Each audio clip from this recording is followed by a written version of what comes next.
sister's lavish wedding plans crashed into my life like a tidal wave, and she expected me to foot the bill. But when I discovered the family home was legally mine, I finally had leverage. So, when my mom and sister demanded more than I could give, I served them an eviction notice. Now, they're scrambling, and I'm reclaiming my life.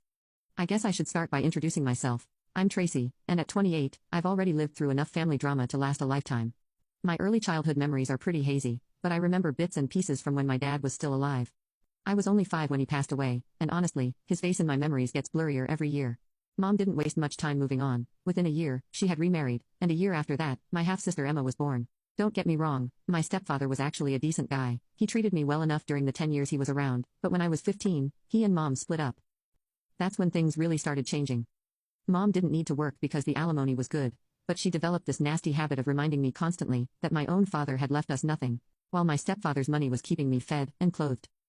What Mom didn't know was that I knew the truth about our house. It had belonged to my dad's parents, and when I turned 18, my grandfather, rest his soul, transferred the deed to my name. I'll never forget that evening when Mom cornered me about it. "Tracy, what are you planning to do with the house?" she demanded, her eyes fixed on me like a hawk. I remember being genuinely confused. "Nothing, you and Emma can keep living here like always." The way her face instantly softened, and how quickly she hugged me, I should have seen it as the manipulation it was, but I was young, and still desperate for her approval. I worked my ass off in school, earned a full scholarship to college, and landed an internship through pure determination. Unlike my sister Emma, who's now 21 and treats college like an inconvenience, I understood the value of education. Maybe that's because I had to earn everything myself, while I ended up paying for her education when she turned 18. Yeah, you heard that right, I'm the one funding my sister's college education.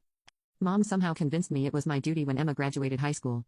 "You can afford it now," she said, making it sound like I owed it to them. I agreed to pay for a public college, even though Emma wanted some fancy private school. Looking back, I should have seen it as the first red flag of many to come. It was just another Tuesday when everything started unraveling. I'd gone to Mom's house, technically my house, but I never bring that up, for our usual family dinner. I was barely through the door when Emma burst in behind me, practically bouncing off the walls with excitement. "Oh my god, oh my god, oh my god," she was jumping around like a kid on Christmas morning. "Emma, what the hell?" I tried to get her attention, but she just kept squealing and dancing around the living room. Finally, after what felt like forever, she calmed down enough to blurt out, "Jake proposed. I'm getting married." Jake was our neighbor, a decent guy I'd known for years. My heart did this weird little twist. I'd recently caught my boyfriend cheating and had to end things, so wedding news wasn't exactly what I wanted to hear, but I plastered on my best big sister smile. "That's wow, Emma, congratulations, but aren't you still in the middle of college?" She waved her hand dismissively. "Who cares about college? This is way more important." "Emma, education is," I started, but Mom cut me off. "Oh honey, this is wonderful news." Mom jumped in, completely ignoring my concerns. "We need to start planning immediately. Should we book the country club, or maybe that new venue downtown?" I sat there, watching them bounce ideas back and forth, getting more elaborate and expensive by the minute. The familiar feeling of being the only adult in the room started creeping in. "We'll need at least 200 guests," Emma was saying, "and white doves, lots of them. Don't forget about the ice sculpture," Mom added, like it was as essential as having a minister. I couldn't take it anymore. "I should head home," I said, standing up. "I've got work tomorrow." Neither of them really noticed me leaving. They were too busy planning what was already sounding like the wedding of the century. As I drove back to my apartment, I couldn't shake this uneasy feeling in my gut. Something told me this was just the beginning of a much bigger problem. A week passed after Emma's big announcement, and I was starting to think maybe I'd been paranoid about the whole thing. Then my phone rang. It was Mom, and her voice had that tone, you know, the one parents use when they're about to ask for something big. "Tracy, honey, can you come over? We need to have a serious talk." When I arrived, Emma was already there, practically vibrating with excitement. She had this huge binder full of magazine cutouts, and what looked like a novel's worth of notes. Before I could even sit down, she launched into her grand vision. "So I planned everything out perfectly," she gushed, flipping through pages of what looked like very expensive ideas. "The venue I want has this amazing garden with a fountain, and they do this thing where they release hundreds of white doves right after the ceremony." I tried to keep my face neutral, but my stomach was already doing flips. "That sounds expensive." "Oh well, about that," Emma pulled out a piece of paper covered in numbers. I did all the calculations. When she handed me that paper, I swear my heart stopped for a second. The numbers I was looking at weren't just expensive, they were insane. The venue alone cost more than my annual rent, then there were the doves, a live band, not just any band but some supposedly famous one, ice sculptures, designer dress, premium open bar, gourmet catering. "Are you joking?" I couldn't help asking, my voice coming out higher than usual. Emma snatched the paper back, scanning it like she was checking her math. "No, why would I be joking? Everything's perfectly reasonable." "Reasonable?" I choked out. "Emma, this is more than what some people spend on a house down payment." That's when the waterworks started. Emma's face crumpled, and she burst into tears. You're just jealous because your boyfriend cheated on you, and now you're alone, Tracy, Mom snapped, but not at her, at me. How dare you upset your sister like this? I took a deep breath, trying to stay calm. Look, I've been helping you a lot already. I'm paying for your college, your living expenses, buying your clothes. Oh, here we go, Mom interrupted, her face turning red.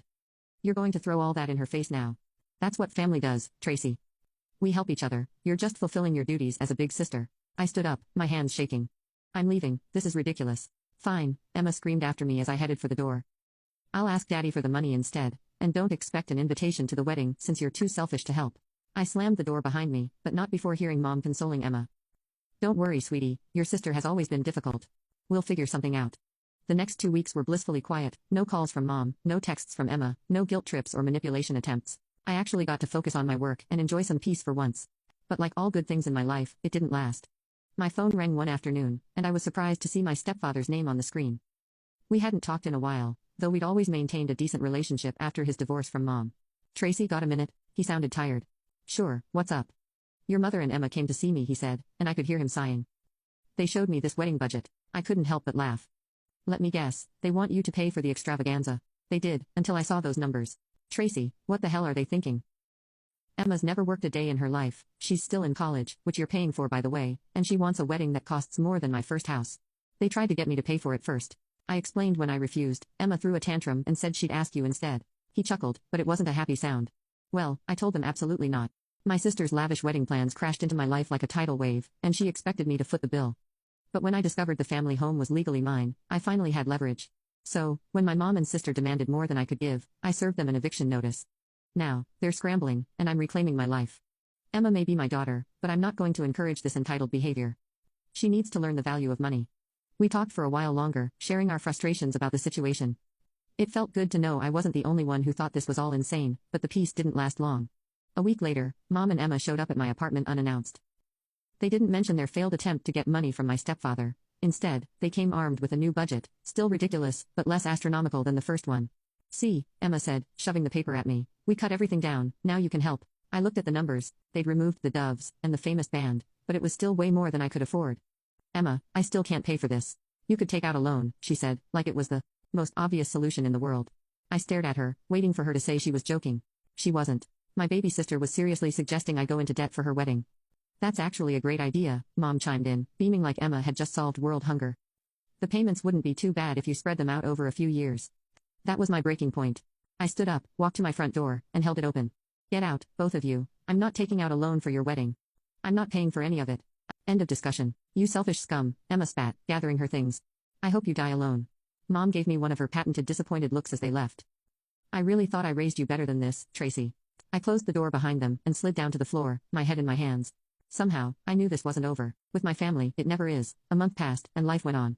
I threw myself into work, trying to forget about the whole wedding drama. Then came my Aunt Sarah's birthday, my dad's sister, one of the few connections I still had to his side of the family. I couldn't skip it, even though I knew Mom and Emma would be there. The party was at Aunt Sarah's house, a cozy place filled with family photos, including several of my dad. I always loved looking at them, trying to piece together more memories of him. When I arrived, the tension in the room was instant. Mom and Emma were already there, huddled in a corner, whispering and shooting daggers at me with their eyes. I ignored them and went straight to Aunt Sarah. Happy birthday, I hugged her tight, grateful for at least one normal family relationship. Tracy, sweetheart, she held me close and whispered. I heard about everything. Are you okay? I just nodded and handed her my gift. The next hour was awkward but manageable. I caught up with cousins I hadn't seen in a while, carefully navigating the room to avoid Mom and Emma. Everyone seemed to be walking on eggshells, clearly aware of the family drama, but trying to maintain the celebration's cheerful facade. Then came time for the toasts. My stomach dropped when Mom stood up, glass in hand. She had that look on her face, the one that meant trouble. I'd like to say something, Mom started, her voice dripping with fake sweetness. Sarah, you're such a wonderful sister-in-law, always supporting family. Unlike some people here, you understand the importance of helping your loved ones. The room got quiet, too quiet. You know, it breaks my heart to see how some children turn out, Mom continued, staring directly at me. When you raise them, sacrifice everything for them, and they grow up to be selfish, ungrateful. That was it, I'd had enough. I stood up so fast my chair scraped loudly against the floor. Stop right there, I said, my voice surprisingly steady despite my shaking hands. You want to talk about being ungrateful? Let's talk about how you've been living in my house. Yes, everyone, my house, the one my grandfather left to me, not you. Let's talk about how I've been paying for Emma's college, her clothes, her expenses, while you guilt-trip me about not taking out a loan for her ridiculous wedding. The room was dead silent. Emma started crying right on cue. How dare you? Mom's face was red with rage. I gave birth to you, I raised you, and this is how you repay me. You're nothing but a worthless, greedy. Enough, I shouted, surprising even myself. You want greedy? Fine, I'll show you greedy. Get out of my house. You have 2 weeks to move out. Mom turned pale. You can't be serious. Oh, I am. 2 weeks. After that, I'm getting lawyers involved. The relatives were staring, open-mouthed. Emma was sobbing harder now, but for once I didn't care. I turned to Aunt Sarah, who looked sad but understanding. I'm sorry about ruining your birthday, I said, hugging her goodbye. I'll call you later. As I walked out, I heard Mom screaming behind me, but I didn't look back. My hands were shaking so bad I could barely get my car key in the ignition, but once I did, I drove straight home and poured myself a very large glass of wine. The next morning, my phone was flooded with messages and missed calls from Mom. I read the first few. Tracy, please, you can't do this to us. I didn't mean what I said. Where are we supposed to go? You're being ridiculous. I blocked her number, but of course, that wasn't the end of it. Over the next few days, every relative I had started calling me. Some were diplomatic, others were downright hostile. My cousin Mark's call was typical. Look, Tracy, I get that you're upset, but you can't throw your own mother out on the street. Watch me, I replied, then hung up. Aunt Linda tried a different approach. Sweetie, your mother's not perfect, but she's still your mother. Think about what your father would want. That one hurt, but I stood firm. Dad would want his daughter to stop being manipulated and used. And don't bring him into this. None of you bothered to tell me the truth about the house all those years ago. I finally decided to get professional help. The lawyer I hired, Mr. Reynolds, was refreshingly straightforward. Here's the situation, he explained, spreading out documents on his desk. You're the legal owner of the house. You've been paying all taxes and bills. Your mother could try to claim tenant rights due to long-term residency. But given that you've been maintaining the property, and she's had free residence, any judge would likely side with you. What's my next step? I asked. We'll serve her with a formal eviction notice. 2 weeks is actually generous. You're well within your rights here. I had him draw up all the necessary paperwork. When the 2 weeks were almost up, I went to the house with him, not one wanting to face Mom alone. The scene we found was exactly what I expected. Mom was crying, Emma was yelling, and boxes were scattered everywhere. This is illegal, Mom screamed when she saw my lawyer. I'll sue you, Tracy. I'll take everything you have. Mr. Reynolds stayed perfectly calm. Mrs. Johnson, you're welcome to pursue legal action, but I should warn you that you'd likely lose, and the court costs would be substantial. How can you do this to your own mother? Emma demanded, getting in my face. Where are we supposed to live? That's not my problem anymore, I said, surprising myself with how little I felt. You have until tomorrow evening. Anything left behind will be considered abandoned property. Mom tried a different tactic, her voice suddenly soft and pleading. Tracy, honey, please, I'm sorry about what I said at the party. I was upset, you know I didn't mean it. But I'd heard it all before, the guilt trips, the manipulation, the fake apologies. I was done with all of it. Mr. Reynolds will oversee the final move out tomorrow, I said, turning to leave. I don't want to see either of you again. Later, I heard through Aunt Sarah that Mom and Emma had moved in with Emma and her fiancé Jake. Apparently, the grand wedding plans were now on hold due to lack of funds. Mom was telling everyone who would listen about her cruel, heartless daughter, who threw her own family out on the street. But here's the thing, for the first time in my life, I didn't care what she was saying about me. It's been 3 months since I evicted Mom and Emma. The house sits empty now, I can't bring myself to sell it or rent it out yet. Sometimes I drive by, remembering the good times before everything went wrong, before Mom's manipulation became obvious, before Emma turned into an entitled princess, before I realized how much of my life I'd spent trying to please people who saw me as nothing but a walking ATM. Last week, Aunt Sarah invited me over for coffee. She's been my rock through all of this, the only one who's consistently supported my decision. How are you really doing? She asked, setting down a plate of those chocolate cookies she knows I love. Honestly, better than I expected. I wrapped my hands around the warm coffee mug. But there's something I haven't told anyone yet. She waited patiently while I gathered my thoughts. I've been seeing a therapist, I admitted. Dr. Martinez. She's been helping me understand a lot about my relationship with Mom and Emma, about how Mom's been manipulating me since Dad died, using grief and guilt to control me. Aunt Sarah reached across the table and squeezed my hand. Your dad would be proud of you, you know. He was the most honest, straightforward person I knew. He wouldn't have wanted you to be used and manipulated, even by family, especially by family. She got up and went to her bookshelf, pulling out an old photo album. I've been meaning to give you this. These are pictures of your dad from before you were born, through your early years. We spent the next hour going through the album. There were photos I'd never seen before. Dad in college, Dad at his first job, Dad holding me as a baby. In every picture, he had the same kind, genuine smile. Your mother, Aunt Sarah hesitated, she changed after he died. I tried to stay close, to be there for you, but she made it difficult when she married your stepfather so quickly. We were all concerned, but she shut us out, said we were interfering. Just then, my phone buzzed. It was a text from my cousin Rachel. FYI, M's wedding is officially cancelled. Jake called it off. Sarah saw my expression change. What is it? I showed her the text. I should feel bad, right? But honestly, I'm relieved. Jake's a good guy. He deserves better than getting sucked into this mess. Have you heard anything else about them? I shook my head. Just what people tell me, they're still living with Jake, or were, I guess. Mom's been working full-time now, first time in 20 years. Emma dropped out of college. Are you going to stop paying her tuition? Already did. Sent a formal letter through my lawyer, explaining that all financial support would end. Got a hysterical voice message from Mom about how I was ruining Emma's future. Blocked that number too. Aunt Sarah poured more coffee. You know, they're telling everyone who'll listen that you're the villain in this story. I actually laughed. Let them. I'm done caring what they think. Done feeling guilty for having boundaries. Done being the family ATM. A week after my visit with Aunt Sarah, I was working late at the office when my phone rang. It was an unfamiliar number, but I answered anyway. It was Jake. Tracy, please don't hang up, he sounded exhausted. I need to talk to you. If this is about the wedding, it's not, well, not directly. I called off the engagement. I sat back in my chair. I heard, I'm sorry, Jake. He gave a hollow laugh. Don't be, I should thank you actually. Watching how Emma and your mom treated you, how they acted about the wedding, it opened my eyes. Emma's not the person I thought she was. What happened after you evicted them? They moved in with me. At first, I felt bad for them, but then I started noticing things. They never offered to contribute to bills, Emma wouldn't look for work, said she was too stressed about the wedding. Your mom kept talking about how you'd come around eventually, how you'd feel guilty, and give them money. I closed my eyes, feeling a migraine coming on. Classic mom. Yeah, the final straw was when I found them going through my personal papers. They were looking for information about my savings, my investments. They wanted to know how much they could get me to spend on the wedding. His voice hardened. I confronted Emma about it. Want to know what she said? I can guess. She said I was being selfish, just like you. That if I really loved her, I'd want to give her the wedding of her dreams. That's when I knew I had to end it.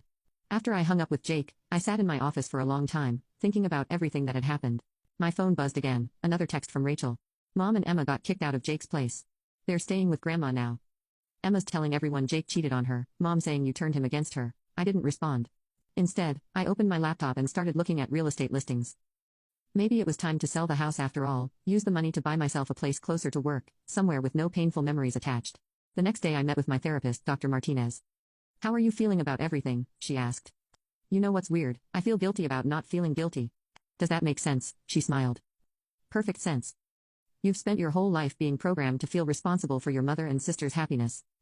It's natural to feel strange when you finally break free of that programming. I keep waiting for the regret to hit, for that voice in my head that says, I'm a terrible daughter, a horrible sister, and it's not coming. All I feel is relief, peace, like I can finally breathe. Dr. Martinez nodded. That's because you've done nothing wrong. Setting boundaries isn't cruel. Refusing to be manipulated isn't selfish. You're not responsible for the consequences of their actions. As I left her office, my phone rang again, another unknown number. This time, it was Emma. Tracy, she was crying. Please, I messed up. Jake left me. I have nowhere to go. I stood there on the sidewalk, listening to her sob. 6 months ago, I would have caved, would have offered money, help, support, would have let myself be guilted back into the old patterns. Instead, I said, I'm sorry you're having a hard time, Emma. I hope you figure things out. Goodbye. Then I hung up, blocked the number, and walked to my car. The sun was setting, painting the sky in shades of orange and pink. For the first time in years, I felt truly free. They say blood is thicker than water, but I've learned that's not always a good thing. Sometimes blood ties can drown you if you let them. Sometimes the kindest thing you can do for yourself and for others is to let go. I started my car and headed home, not to the house where I grew up, not to the past, but to my apartment, to my future, to a life where I finally put myself first.